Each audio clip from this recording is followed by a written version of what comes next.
All right, it's now time to ask the expert. Here to answer your questions live on the air is Dr. Brett Cordes, of course. First question coming from Jessica in Scottsdale with her little baby Lonnie. This is Lonnie, the Shiba Inu.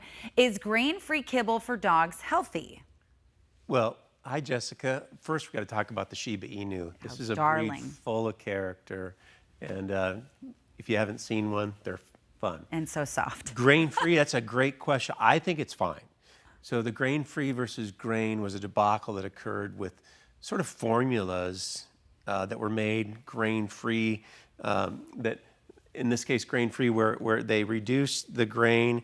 Oh my God, hold on, I'm getting myself confused. I know. Well, but at least you made it clear. It's okay. It's just kind of owner preference. The short story is that the ingredients in the grain-free diets have been adjusted to accommodate the health of the pet, where prior to some of the ingredients were supplementing, taking away protein, meat protein, and causing some health conditions. And that ship has sailed and largely has been safe. And probably if your dog's not having any immediate adverse reactions, probably very telling, I would imagine, too. Very much so. You know, the reason would be if you had a food allergy or your dog's got itchy skin, which we see a lot of this time of year. But the big thing with grain or grain-free was really the heart situation that we heard a lot about the last few years.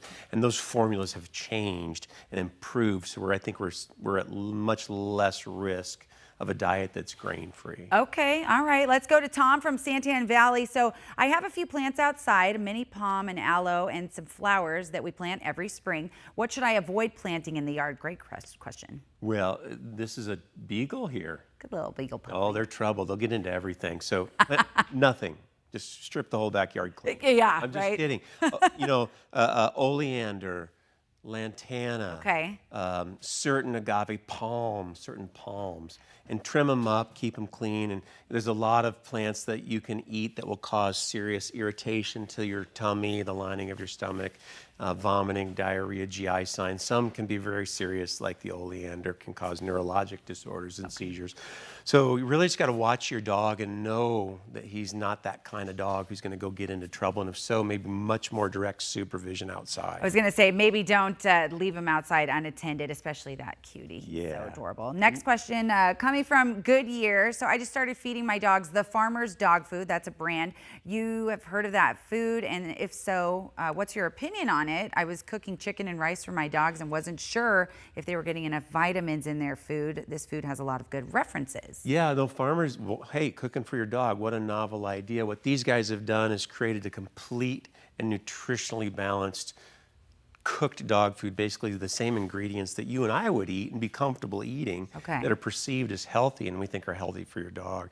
They got quite a good business model. Sometimes I haven't used it personally, and I worry a little bit about shipping it to Phoenix in the summertime. Certainly, yes. But all in all, I think it's a great concept because not only that, but I've noticed that they give you a portion control for the dog, so the dog maintains its weight. Okay, so you have to double down on the exercise. We know we've talked about that with dogs as well. So Stephanie from Phoenix is our next viewer. So my 14-year-old Cocker Spaniel, Ivy, bless her sweetheart, has congestive heart failure. She was diagnosed a year ago and is doing well on her medication. I'm wondering if there's anything else I can give her or do additionally to help with her heart and keeping fluids off. Stephanie, she looks fantastic. When in doubt, if you're having more fluid on the heart, those pills you take for the heart, the Vetmed, the Lasix that I think I read about, you can double down on those. But also it's good to go in, if you can, get an x-ray done at least once a year.